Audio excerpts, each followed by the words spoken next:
Hey lovers of Westeros, Ashley of Noth here. Today I'd like to revisit something I've analyzed previously in a video, and that is Quaithe's warning to Daenerys and Meereen. Hear me, Daenerys Targaryen, the glass candles are burning. Soon comes the pale mare, and after her the others. Kraken and dark flame, lion and griffin, the sun's son and the mummer's dragon. Trust none of them. Remember the undying, beware the perfumed seneschal. This warning has been a source of controversy amongst fans in a variety of ways. Quaithe pairs specific people together in groups of 2 as evidenced by the avatars. Each group of 2 is announced in an order. This has led many fans to assume these people will come to Dany in the order and in the grouping that Quaithe said. Now, based off the current landscape in the story, logical inferences can be made about which people correspond to those avatars. The problem is, someone shows up to Meereen before they should have as per the warning, and they showed up without their assigned partner. This has led many fans to doubt the veracity of the warning and doubt Quaithe herself. Can she be trusted? Does she know what she's talking about? As it happens, yes and yes. What if I told you an interpretation of these people exists, which has them coming in the order their avatars are spoken, and none of them have met Daenerys yet? Before I get into that, let me first say this. The key problem is the misinterpretation of the 3rd sentence in the warning. Soon comes the pale mare, and after her the others. Quaithe never said anyone would go to Dany in a specific order. In fact, the only avatar that was noted to be coming in any type of sequence was the pale mare. Soon comes the pale mare, and after her the others. The pale mare was designated as the first avatar to show up. No avatar is given before her, nor is an avatar listed after the pale mare and given a number for arrival. Hence the absence of phrases like, second comes Kraken and dark flame, third comes lion and griffin, etc., etc. The only person who has to show up in an order is the pale mare. All others can show up when they would. Now, I do believe the people will encounter Dany in the order their names were spoken. However, I don't think Quaithe's warning or Quaithe herself should be dismissed because of a misinterpretation. I think everyone will show up in an order, but they don't have to. I believe a second misinterpretation exists in the warning as well, which has caused people to doubt Quaithe. Quaithe says all of these people are coming, so naturally we take that to mean they will all show up in Meereen. However, a few people throw a monkey wrench in that idea and forego an originally planned trip to Slaver's Bay. So again, people question Quaithe. But, do these people have to go to Meereen to meet Dany? I think not, because Quaithe never said that. She just said they were coming. I believe Quaithe means Dany is destined to encounter these people at some point in time, regardless of location. In light of that belief, I don't think anyone's identity should be contingent upon them showing up with the other half of their pair. Let's get back to my proposition, though, that an interpretation exists which has these people crossing paths with Daenerys in the order Quaithe spoke their names, or their avatars, and that none have met Dany yet. This would mean Quentyn Martell was just a red herring. An odd assertion, to be sure, but I'll explain that later. I'm going to cover each avatar in the order it was presented for the sake of organization. However, as I've said, I've already addressed some of this in a previous video, and the new stuff is pretty much towards the end, so for all the people that have seen the other video, I will include timestamps in the description box for where to skip ahead to see that new stuff. However, some of the new things tie back to one part of the old stuff, so I'll include a timestamp for that as well, so you can kind of start watching ahead, because I will link some things, so check the description box. Kraken and Dark Flame. I'm sticking to my original assertion that the Kraken is Victarion Greyjoy, my favorite book character. According to a Winds of Winter sample chapter, Victarion and his fleet have arrived in Meereen's Bay. And we know he's there because he's been dispatched by Euron with orders to court Daenerys in Euron's name and ferry Dany and the dragons back to Westeros. Only, surprise! Victarion plans to double-cross his brother and court Daenerys himself. Husband to dread, anyone? Logically, you would think Euron would be the Kraken in the warning, but I don't think he is. Remember, Quaithe told Dany not to trust the people in the warning, implying that these folks would appear trustworthy. There is no scenario on God's green earth under which Euron Greyjoy could present himself as trustworthy to Daenerys. Also, according to the Winds of Winter sample chapters, Euron is preparing for war with the Red Wine Fleet, and he's kind of planning a massive blood sacrifice. While Quaithe never said how soon Dany would encounter the infamous Six, I have a feeling it will be far quicker in this story than when Dany will cross paths with Euron, which in my opinion won't happen until the end of the story. So I'm brought right back to Victarion. While Vicka is a shady bloke, I think he's trustworthy insofar as if you're straight up with him, he's straight up with you. What makes him untrustworthy is his possession of Dragonbinder, aka the Hellhorn, which can be used to control dragons. What Victarion does with it will be quite interesting. Maybe we'll explore that in a video sometime. Dark Flame. This one's pretty obvious. It's Makaro the Red Priest. Makaro's skin tone is described as blacker than a raven's wing, blacker than coal, and as black as pitch. So suffice it to say, he's got a pretty dark complexion. The flame reference could be two things: a nod to Makaro's service as a red priest, whose religion heavily utilizes fire in many of its practices, and or the flame tattoos that adorn Makaro's cheeks and forehead. George all but confirms Makaro is Dark Flame because he has crew members of Victarion's ship calling Makaro Black Flame. Dark Flame and Black Flame are two ways to say the same thing. As noted above, Makaro is traveling with Victarion Greyjoy, which means that he too is already in Meereen's Bay. Makaro has been dispatched by his boss, the High Priest Benero, to offer guidance and help to Dany because they believe she's the princess that was promised. And through an extraordinary set of circumstances on his quest to get to Dany, Makaro and Victarion become traveling companions, and both are seeking out Daenerys, just as Quaithe predicted. Victarion and Makaro are Kraken and Dark Flame, and will be the first two to meet Daenerys upon her return to Meereen, also as Quaithe predicted. Moving on to Lion and Griffin. This one hasn't changed for me, guys. The lion is Tyrion Lannister. House Lannister's sigil is a lion, as we know, and while Tyrion has two siblings who would also be lions, we can eliminate them based off the same idea we used with Euron. There is no scenario under which Jaime or Cersei could present themselves as trustworthy to Dany. Jaime killed her father, and Cersei, well, she's Cersei. Also, Tyrion is presently in Slaver's Bay, just outside Meereen's walls. How he got there is a tale even more convoluted than Makaro's journey.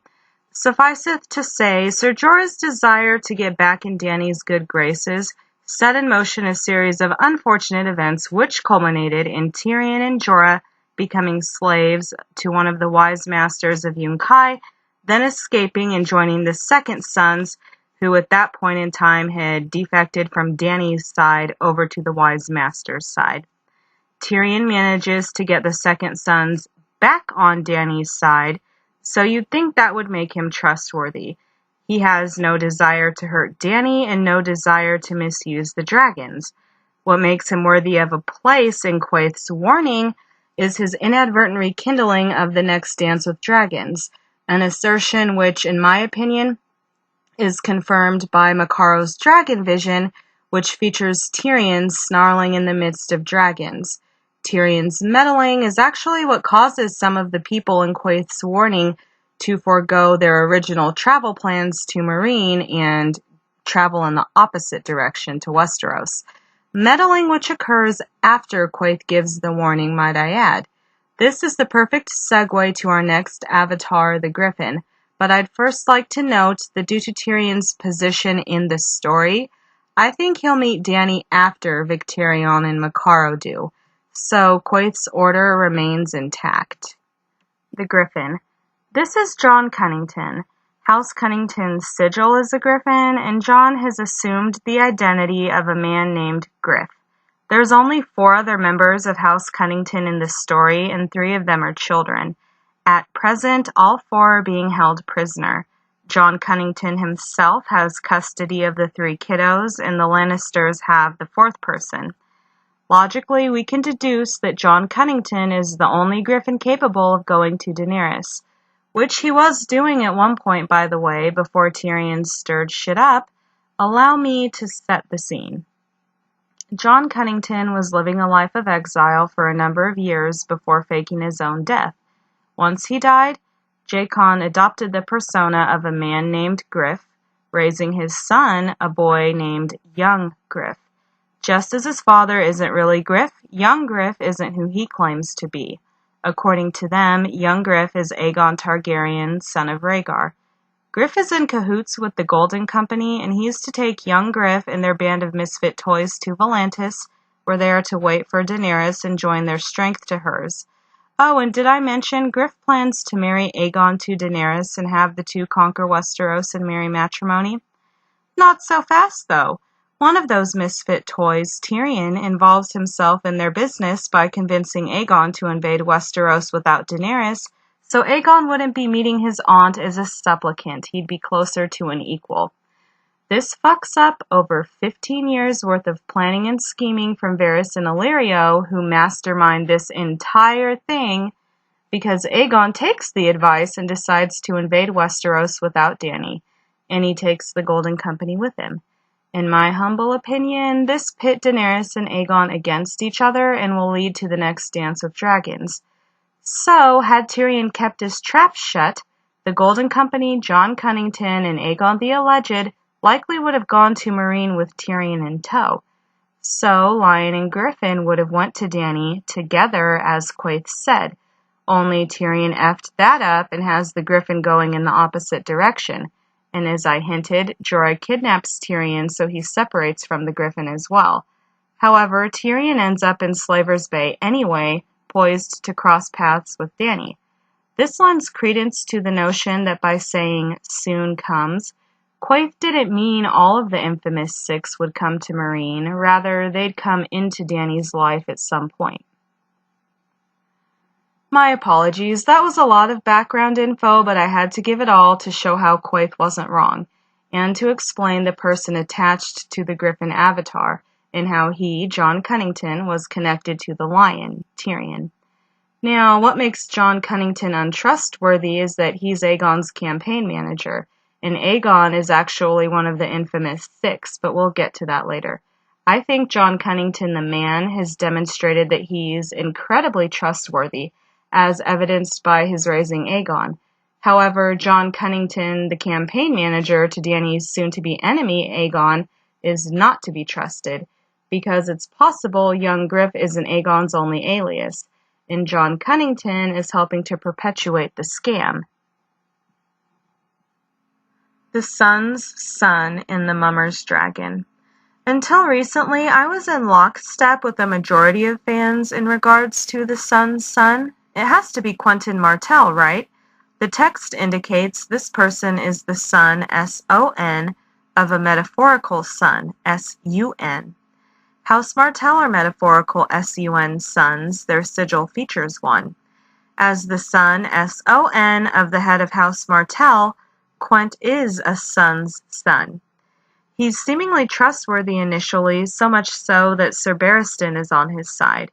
After Dany rejects Quentyn's marriage proposal, and faced with the prospect of failure, Quent crumbles under the pressure of having Dorne's fate on his shoulders. In a last-ditch effort to avoid failure, Quent convinces himself that he can get Dany to change her mind by proving himself a worthy suitor. He does this by attempting to tame and steal her dragons, and sadly for Quent, he burned like a candlewick for his efforts. This would be just the type of person Quaithe should warn Dany about. The problem is Quentyn, or rather the Sun's son, is the first to arrive in Meereen. Per Quaithe, he should have been the fifth. This premature arrival sparked debate about Quaithe and caused many to doubt what we thought we knew about the Avatar's identities. I know I've said that Quaithe's non-specific wording means the infamous six aren't beholden to arriving in a specific order, so taking that order so literally could be an error. But you guys, Quaithe wasn't wrong. Quentyn was. Rather, he's the wrong S-O-N son, and Prince Dorian is the wrong S-U-N son. The S-O-N son is Gerald Dane, and the S-U-N son is Prince Oberyn. Sir Gerald Dane, aka the Dark Star, is the current Knight of High Hermitage, a station in House Dane, similar to but less prestigious than the Sword of the Morning. He's one of Arianne Martell's co-conspirators in her coup to crown Myrcella Queen of the Seven Kingdoms. Only when that scheme falls apart, Darkstar goes rogue and attacks Myrcella, falling just short of killing her. Well, actually, it's up for debate whether or not he succeeded in doing that. A separate video on that topic is to come, so be on the lookout for it. Anywho, it's my belief that the Darkstar's actions weren't as rogue as Arianne thinks. He attacked the closest Lannister he could get his hands on to get justice for his father, Oberyn.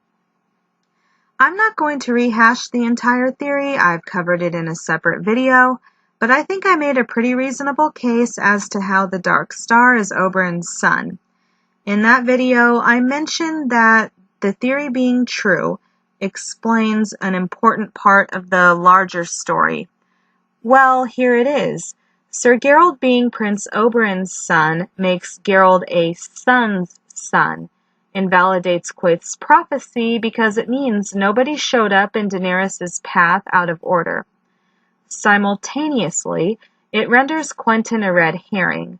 Whether it was George screwing with Dany by having Quentyn show up in her now, only to be invalidated by Sir Gerald later, or Quentyn served as a misdirect for readers, so we didn't go looking for other sons' sons and catch on to Sir Gerald before George wanted us to know about it, or a combination of both.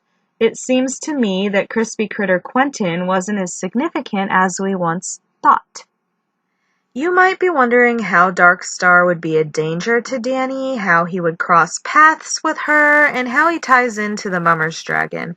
To answer that, let's identify the Mummer's Dragon.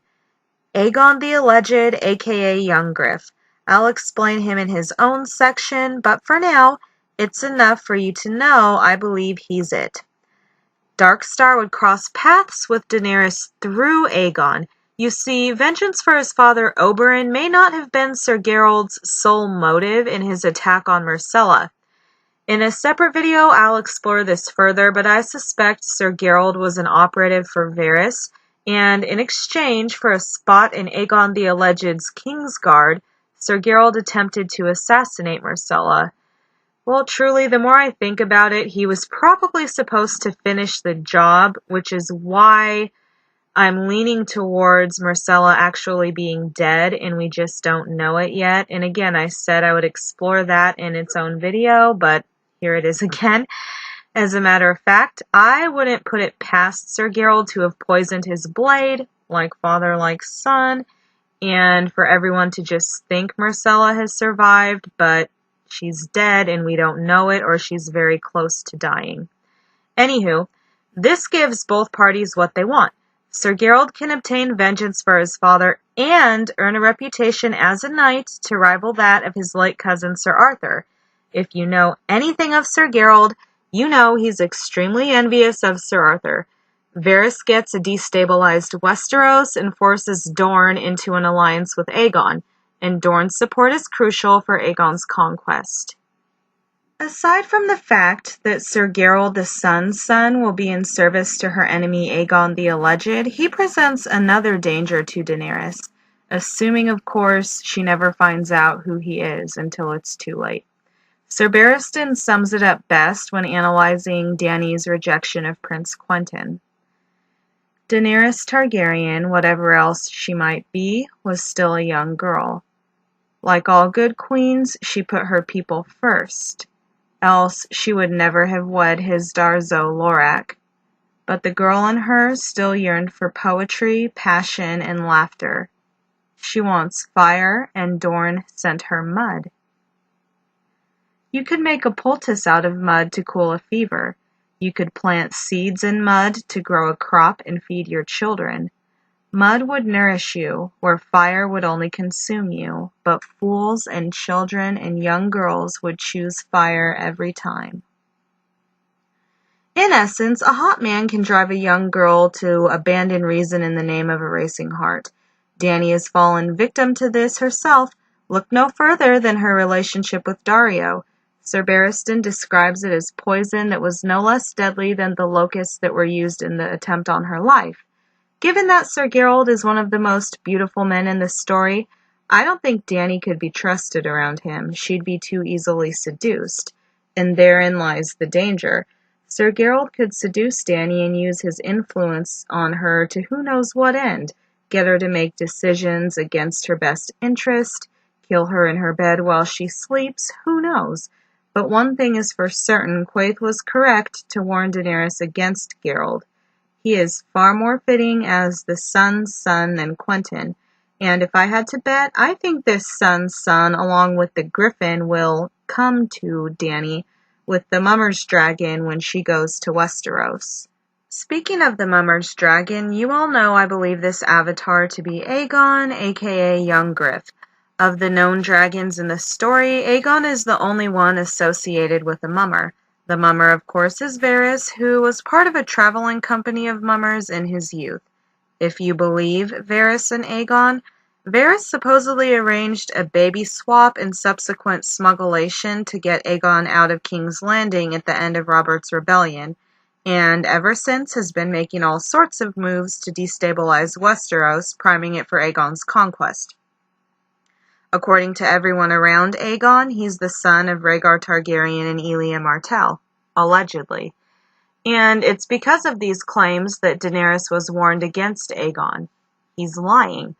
He's presenting himself to the world and eventually Dany as something he's not. What evidence suggests this is the case? There's a number of things, but I'm only going to focus on one here.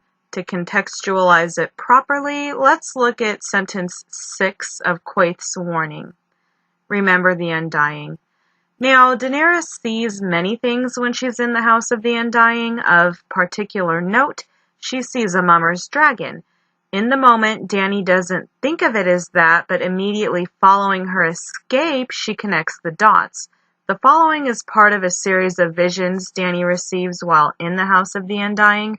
Each series of visions is a group of 3 things, though I'm only using 2, followed by a descriptive title for Dany pertaining to the 3 things. A cloth dragon swayed on poles amidst a cheering crowd. From a smoking tower, a great stone beast took wing, breathing shadow fire. Mother of dragons, slayer of lies. The implication of these visions is that the 3 people they describe are lying, and Dany will have to prove it. After Dany leaves the House of the Undying, she discusses some of what she saw with Ser Jorah. In the process, we hear Dany use the phrase Mummer's dragon for the first time, way before Quaithe utters the prophecy. She apparently said it to Ser Jorah because he asks, "A Mummer's dragon, you said. What is a Mummer's dragon, pray?" And Dany responds that it's a cloth dragon on poles and that Mummers use them in their follies to give heroes something to fight. The fact that Dany makes the connection between the two, then another character uses the identical phrase to Dany, urging her to beware of that figure and to remember the place where she's seen it, suggests that the Mummer's dragon Quaithe said was coming and the one Dany saw are the same person. And that said person is lying. I've established that the Mummer's dragon is Aegon, therefore Aegon is lying. What's the one thing Aegon is saying that concerns Dany? That he is her brother's son. So the lie is that Aegon is Rhaegar Targaryen's son. He's fraudulently trying to steal Dany's throne, and she'll have to stop him. You'll notice that I included another vision from the Slayer of Lies category. This is because it possibly depicts another figure in Quaithe's warning, and because it goes hand in hand with the cloth dragon vision. Additionally, it could reveal the real reason Dany can't trust Aegon, so I gotta get into it. From a smoking tower, a great stone beast took wing, breathing shadow fire. Some think this means Dany saw a stone dragon or even an ice dragon. I don't think it was either of those things, and I'll tell you why. I would think that the mother of dragons would have been able to identify a dragon if she saw one, regardless of the texture of its scales. And if Dany had seen a dragon, she wouldn't have called it a beast. That doesn't make sense. She thinks of dragons as her children, so referring to them as a beast would be very out of character. So I'm left to think that Dany did not recognize the creature she saw. So we should ask ourselves what sort of creature Dany wouldn't recognize, particularly if it were covered in stone. I have a suggestion. How about a griffin? Griffins have the bodies of lions with the wings and face of an eagle. Do we have any griffins in the story? Why, yes, we do. Quaithe warned Dany about one, and we've identified that griffin as Jon Cunnington. The same Jon Cunnington who served as the Mummers Dragon's adoptive father and now campaign manager. The stone connection is rather tragic. You see, poor Jon Cunnington has grayscale, which looks like stone, and earned people who have it all over their bodies the moniker Stone Men. So it's not crazy to think the beast in the vision was representing Jon Cunnington. But what of the Shadowfire? What's that got to do with him? Well, everything. We can interpret the shadow fire two ways. One, that it's not actual fire, that it's not real fire, that it's fake fire, pretend fire, whatever. It's not real. Two, shadows are black, so it could be said that the beast was breathing black fire. And what in A Song of Ice and Fire is synonymous with black fire and or not being a real version of something? Members of House Blackfire. Universally, whenever someone in the family or the house in general is referenced, they are referred to as pretender or Blackfire pretender. It's possible that Griffin was, or in this case Jon Cunnington was, preaching support for a Blackfire pretender, calling the banners for a Blackfire pretender, etc. And whose campaign is Jon Cunnington managing again? Aegon the Alleged's. It's my contention that Aegon is actually a Blackfire and not Rhaegar's son. This is the true reason Dany should beware and not trust the Mummers Dragon. As Catelyn Stark told Robb, the Blackfire pretenders troubled the Targaryens for 5 generations until Barristan the Bold slew the last of them on the Stepstones. Clearly, Cat meant the last of the male Blackfires because we do know there were female descendants. In any case, her point was obvious. So long as a Blackfire draws breath, they're going to be a problem for legitimate Targaryens because they will always try to take what they think was theirs. So it would appear Dany may have to slay the liar, not just the lie. Oh, and before I forget, the Smoking Tower has ties to Jon Cunnington too. When Aegon's procession lands on Westeros, they retake Griffin's Roost, the ancestral seat of House Cunnington. Correct me if I'm wrong, but the castle has 5 towers that we know of. You could take your pick which Dany saw, but my money's on the East Tower. It's the largest and has a link to House Targaryen. Rhaegar visited the castle when he and Jon Cunnington were younger, and they have a conversation atop that tower, and George uses Jon Cunnington's recollection of that conversation to reveal that Jon Cunnington was in love with Rhaegar. Again, I can't confirm it's the East Tower Dany saw, but it's just my suspicion because of the symmetry of it all, I suppose. The smoke could signify the battle that took place there, or rather the battle that was to come. At long last, in fact, in what's probably my longest video yet, we've reached the end, thank God. After I researched for my Oberyn's Secret Son video and determined that Sir Geralt could be Oberyn's son, it gave an entirely new context to Quaithe's prophecy because it meant she wasn't wrong, which is part of the reason why I like the theory of Darkstar being Oberyn's son so much. Quaithe's prophecy is pretty important because it foretells Dany's future and links to the House of the Undying stuff, which also foretells Dany's future. And the Darkstar being Oberyn's helps that whole thing flow smoothly, which is what I hinted at the end of the Oberyn Darkstar video. Now, I hope I didn't send a contradictory message by saying Quaithe's words shouldn't be interpreted so literally and that there's room for flexibility, then turning around and explaining how the order works as stated. My intent was simply to show that an order can be given which makes sense, and it shouldn't be invalidated because someone doesn't arrive with their other group member, they don't meet Daenerys and Meereen, etc., etc. Tyrion proves this. He originated with the Griffin Jon Cunnington, separated from him, but ended up in Meereen anyway. So does that mean we discount he and Jon Cunnington and assume Quaithe is Fugazi? No. We examine deeper to get the true spirit of the prophecy, which is these 6 figures are fated to come into Dany's life, whether it's in pairs, as individuals, in Meereen, in Westeros, whatever. Once again, here's my amended interpretation of Quaithe's prophecy. Hear me, Daenerys Targaryen, the glass candles are burning. Soon comes the pale mare, and after her the others.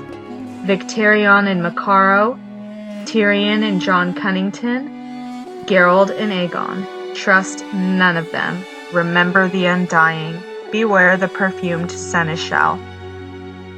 If you enjoyed this video, don't forget to give it a thumbs up and subscribe for more content. I'm Ashley of Noth. Thanks for watching.